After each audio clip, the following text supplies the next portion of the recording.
오늘은 아버지와 아들이라는 제목으로 함께 말씀을 나누고자 합니다. 썬데이 스쿨 타임즈라는 잡지에 나온 아버지와 아들에 관한 이야기입니다. 어느 날 어린 아들이 아주 오래된 나무, 사과나무 위로 올라갔습니다. 아버지는 이제 그 나무 위로 올라가는 아들을 계속 주시하고 있었는데 갑자기 그 나무가 휘어지면서 나무가 부러지기 시작했습니다. 이 공경에 처한 아들을 본 아버지는 급하게 그 나무 밑으로 달려가서 아들에게 이렇게 소리쳤습니다. 아들아, 어서 뛰어내려라. 아빠가 받을 테니 걱정 말고 뛰어내려라. 아들은 이 소리를 듣고 급하게 아래를 쳐다본 후에 안심하면서 이런 말을 하면서 떨어졌습니다. 아빠는 날 위해 무엇이든 할 수 있죠. 난 아빠를 믿어요 하면서 아주 자신감 있게 주저함 없이 뛰어내렸습니다. 뛰어내린 아들을 안전하게 아빠는 두 팔로 안았습니다. 그러면서 아들을 안은 그 아버지가 그렇게 당당하게 외치며 뛰어내린 아들로 인해서 가슴이 뭉클했습니다. 아버지는 그러면서 이런 고백을 했습니다. 하나님 아버지, 전 무엇이든 할 수 있죠? 저는 하나님만 믿습니다. 그 이후로 아버지는 아들이 자신을 조금 더 의심하지 않고 믿어주었듯이 하나님 아버지를 믿고 신뢰하며 살아야겠다는 신앙 고백을 했다고 합니다. 오늘은 총회가 정한 어버이 주일입니다. 물론 그 어버이의 그 사랑과 은혜를 어떻게 한순간도 잊을 수가 있겠습니까? 1년 365일 부모님의 자녀를 향한 그 사랑과 관심과 그 헌신, 여러분 결코 우리는 잊을 수 없습니다. 어머니의 사랑은 더할 나위 없이 지극하고 아버지의 사랑과 은혜는 더 깊고 높습니다. 우리는 이 시간에 그런 부모님의 사랑과 은혜를 다시 한번 생각하면서 혹시 우리 마음이 흐트러진 마음이 있다면 다시 한번 고쳐매는 다짐의 시간이 되었으면 좋겠습니다. 특별히 오늘 이 시간에는 성경 본문에 들어가기 전에 우리나라의 참 믿음의 아버지와 아들로 좋은 롤모델이 되신 두 가정을 소개하려고 합니다. 이 두 가정을 소개하면서 오늘 성경에서 들려지는 아버지와 아들 모습 속에서 우리가 어떤 가정으로 세워져야 할 것인가를 한번 생각하는 시간이 되었으면 좋겠습니다. 먼저 사랑의 원자탄이라 불렸던 손양원 목사님과 그의 아버지 손종일 장로님 이야기입니다. 손양원 목사님은 6.25 당시에 순교하셨습니다. 이 순교는 사실 그의 아버지 되시는 손종일 장로님의 순전한 믿음의 유산 때문이라고 해도 과언이 아닙니다. 손종일 장로님은 경남 함안에 있는 칠원이라는 곳에 칠원교회의 초대 장로님이셨습니다. 장로로서 믿음을 삶으로 친히 보여주셨던 분이고요. 그 믿음을 자녀들에게 고스란히 유산으로 남겨주신 분으로 유명합니다. 특별히 이제 여러분 손양호 목사님은 이 손종일 장로님의 장남이었는데 그 손종일 장로님은 이 손양호 목사를 아주 어릴 적부터 매일 아버지를 따라서 새벽 예배를 가게 했습니다. 그리고 집에서는 가정 예배를 드리면서 어려운 가운데서도 11조와 주일 성수를 철저하게 훈련시켰습니다. 손 목사님이 11살 때 칠원 보통학교에 입학하게 되었는데 그 학교의 교장이 일본인 교장이었습니다. 여러분 잘 알다시피 일제시대에 일본 왕을 향하여서 이렇게 절하게 하는 이 동방요배라는 강요가 있었습니다. 일본인 교장은 수업하기 전에 항상 동방요배를 강요했던 것이죠. 그런데 손 목사님은요, 아버지로부터 이 신앙의 훈련을 얼마나 철저히 받았든지 이 11세밖에 안 된 소년이 동방요배를 하러 갈 때 한 번도 고개를 숙인 적이 없답니다. 그래서 오죽했으면 그 일본인 교장이 손양원 목사 그 어린 아이를 뺨을 세게 때려치면서 나쁜 놈이라고 했답니다. 코피가 나고 막 기절을 해서 집으로 돌아왔는데 그때 손종일 장로님이 이런 기도를 하면서 격려했다고 합니다. 주님, 이 부족한 것의 아들에게 이런 시련을 주시니 감사합니다. 쇠는 두드릴수록 강해진다고 했습니다. 앞으로 더 큰 일에 사용하시기 위해 제 아들을 더 큰 망치로, 더 강한 힘으로 두드려 주십시오. 여러분, 손양원 목사님은 이렇게 어릴 적부터 아버지의 기도를 들으면서 뭘 깨달았냐면, 보이는 현상이 아니라 주어진 현상을 보면서 하나님은 여기 이 현상을 통해서 무엇을 말씀하시는가를 배워가는 습관이 몸에 배어졌던 것입니다. 하나님께서 말씀하시고자 하는 영적 메시지에 늘 귀를 기울이다 보니까 현상보다 하나님의 뜻에 더 집중하게 되었던 것이죠.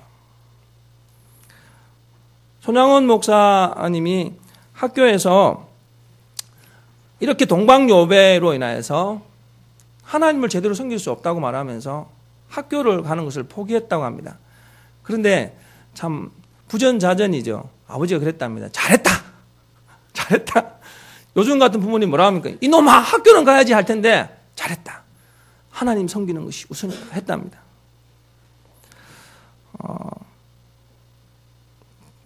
손양원 목사님이 제가 알기로는 올해 2월인가 중동고등학교 명예 졸업장을 받은 걸로 알고 있습니다. 여러분, 동방요배해서 학교 그만둬도요, 하나님께서는 또 다른 길들을 열어서 또 공부하게 하시고 지경을 넓혀 가시는 것이죠. 한 하나님을 향한 한 믿음이 아버지와 아들의 그 마음을 하나 되게 하는 거예요. 그 관계를 사랑과 신뢰로 묶어주고 진한 사랑의 관계로 묶었던 것입니다. 여러분, 이 두 분, 손정일 장로님과 손양원 목사님은 한 하나님을 향한 이 믿음의 각오는 대단했습니다. 내가 하나님 아버지 앞에 예배 드리는 것이 가장 최우선이니까 예배 외에 다른 것은 내가 죽을 각오를 하겠다라고 했던 그런 다짐이 두 분에게 공통적으로 있었다고 합니다. 문득 손정일 장로님과 손양원 목사님을 보면서 한 믿음으로 세워진 가정에서 나누는 대화나 한 믿음으로 세워진 가정에서 드리는 예배나 한 믿음으로 세워진 가정 속에 있는 모든 삶의 일들이 얼마나 큰 영향력이 될 수 있는가를 다시 한번 깨닫게 됩니다.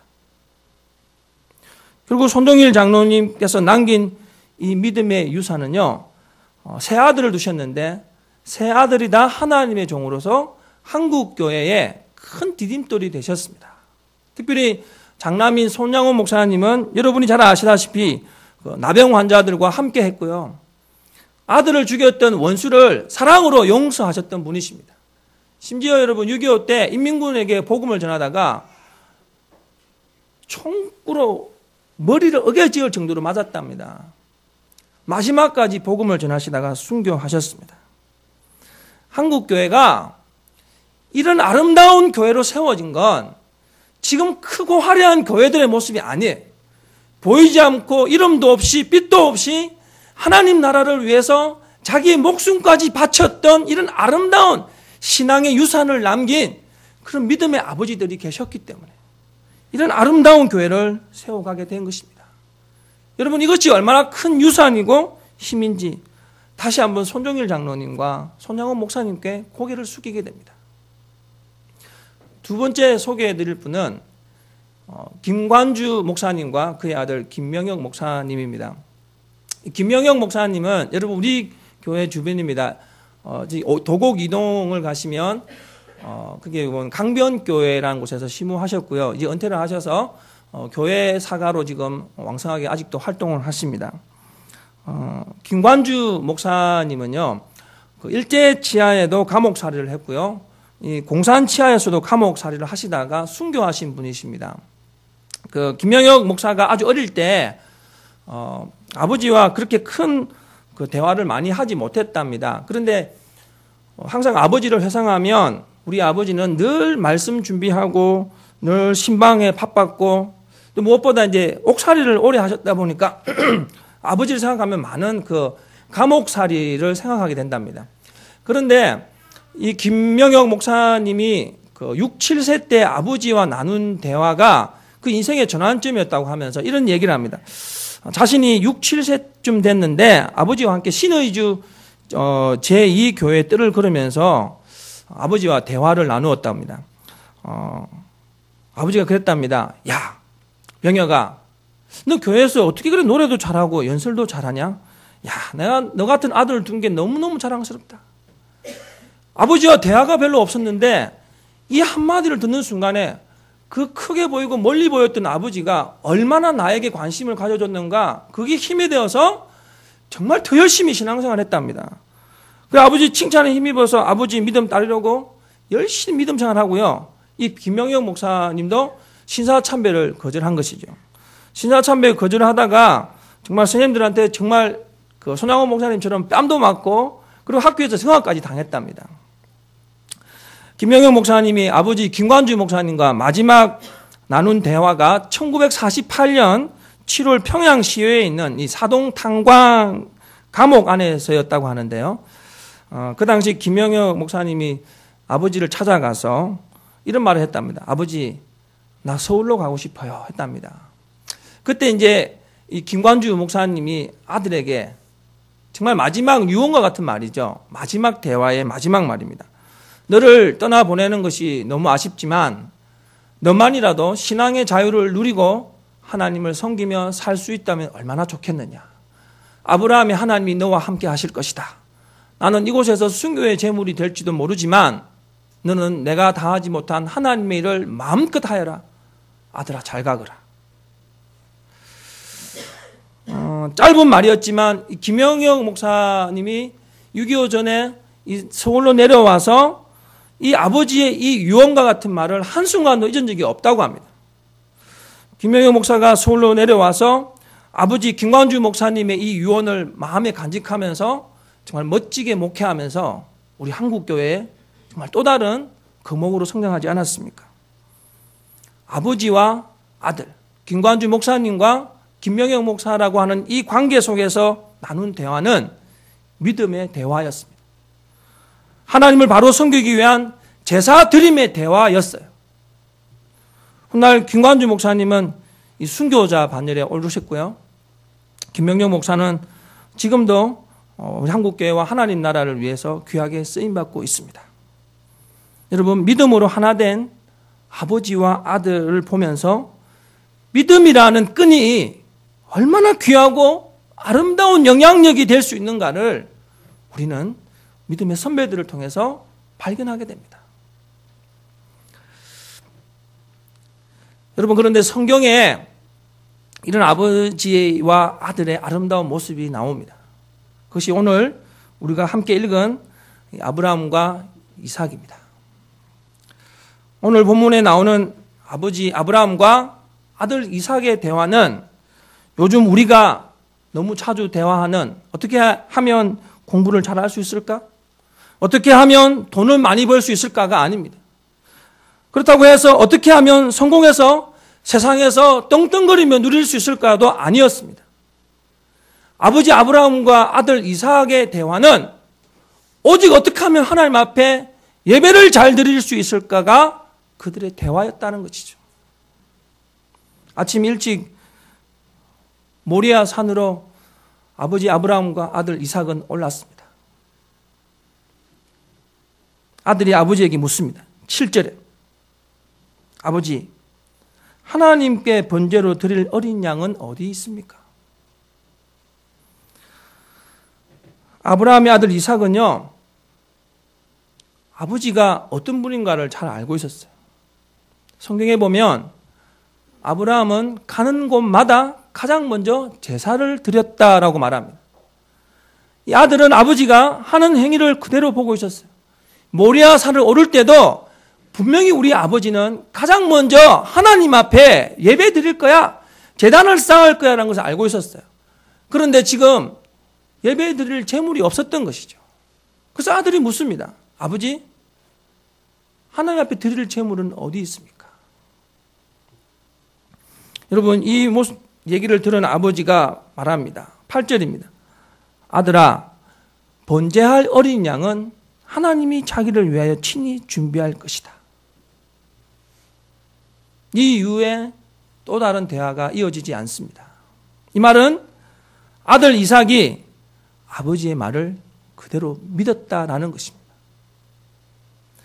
문득 오늘 본문을 수없이 읽고 묵상했는데 설교를 준비하면서 다시 읽고 묵상하면서 하나님이 제 마음에 진한 감동을 주셨습니다. 아버지 하나님과 아들 아브라함, 아버지 아브라함과 아들 이삭이라는 이 구도와 이 관계를 생각하게 되었어요. 아버지 하나님과 아들 아브라함, 아버지 아브라함과 아들 이삭이라는 이 믿음으로 맺어진 이 관계를 보면서 이 믿음의 관계가 얼마나 진하고 얼마나 깊고 얼마나 놀라운가. 그래서 사람의 말로는 정의할 수 없고 규정할 수 없는 하나님의 신비가 이 속에 있음을 깨달았습니다.